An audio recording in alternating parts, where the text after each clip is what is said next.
Well, it is fishing season, and when it comes to fishing, everyone needs a good rod, some fishing essentials to help catch that big fish. I'm here with local angler and legend, Gord Ellis. He is from Thunder Bay. Now, Gord, you have done a lot of fishing in your life. I've done a lot of fishing in my life, and hopefully I'll do more fishing in my life. And I love to talk about fishing, and so we're going to talk about, to start, rods and reels and line. Okay, so you have a few rods here.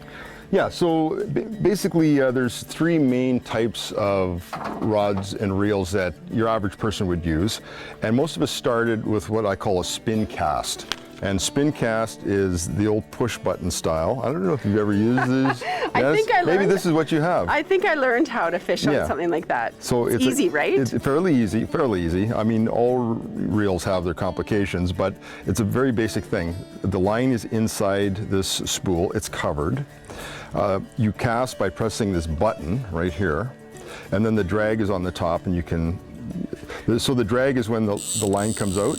So how easy it comes out? Yeah, so you can actually, just with this little thing on the top here, you can control the drag. Okay. Very, very basic. So when you cast it, you press the lever, line shoots out, and then you reel with your handle here. Okay, so that's for an amateur. Well, that would be for me to learn, or my kids. Some people stay with these their whole lives. Oh. It sits on the top of the rod, and the rods are much better too. Like when I was a kid, Janice, like we used, basically they were called glass rods, and they weighed a ton, and they weren't very sensitive. Like this is a graphite rod, it's fairly light. Holy cow, very light. So they've come a long way. But this is what a lot of people start with, the spin cast, okay? Now these look more complicated. This is the spinning. Spinning is a little more complicated to cast, although you can generally cast further. And so a spinning, you actually have to, if you have line on here, you have to open the bail, you have to hold the line, cast out, let your finger go, and then close the bail and reel. So it's a little more complicated.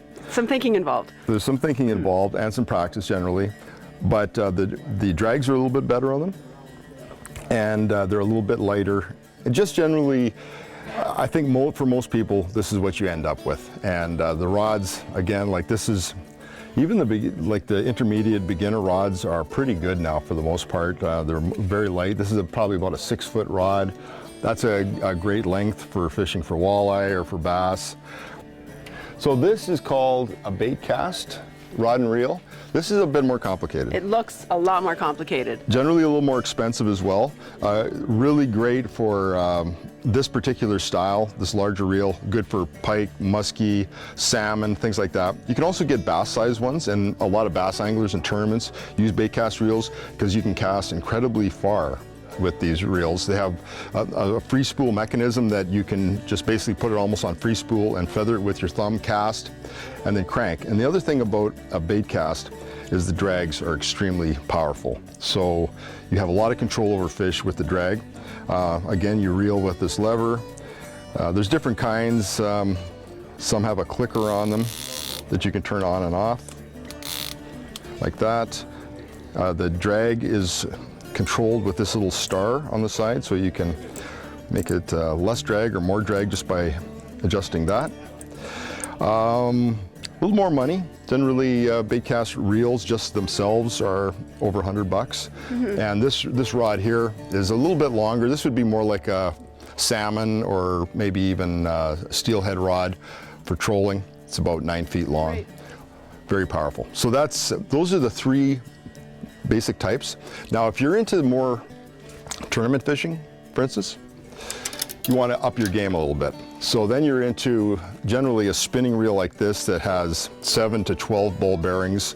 So ball bearings just make everything smoother. So the turning of the handles smoother, the drag's smoother. Generally, the reels are a little lighter. They're made from all sorts of alloys and stuff like that. And then the rods are made of really high quality carbon or graphite, super light. So when you're fishing all day and casting a million times for bass or for walleye, a lighter rod that's a little more powerful makes it a lot easier. So that's basically rods and reels, and we'll talk about line. Okay, so if you've got your rod and reel already, there's basically two kinds of lines. One is what's called monofilament, which is nylon, and if you feel that, Janice, you can feel it's kind of smooth and silky. Yeah. And then the other kind is braid, which is a lot coarser, but very, very strong with no stretch. So those are really your two choices. They're both excellent. Braid's a little more money. Oh, okay. So if you're looking to save money, get this nice thin one. And it works pretty good though. Okay, so we've given you some ideas on rods, reels, and line. So that's a great way to get you out fishing. Keep watching, there's more coming up on Shaw TV.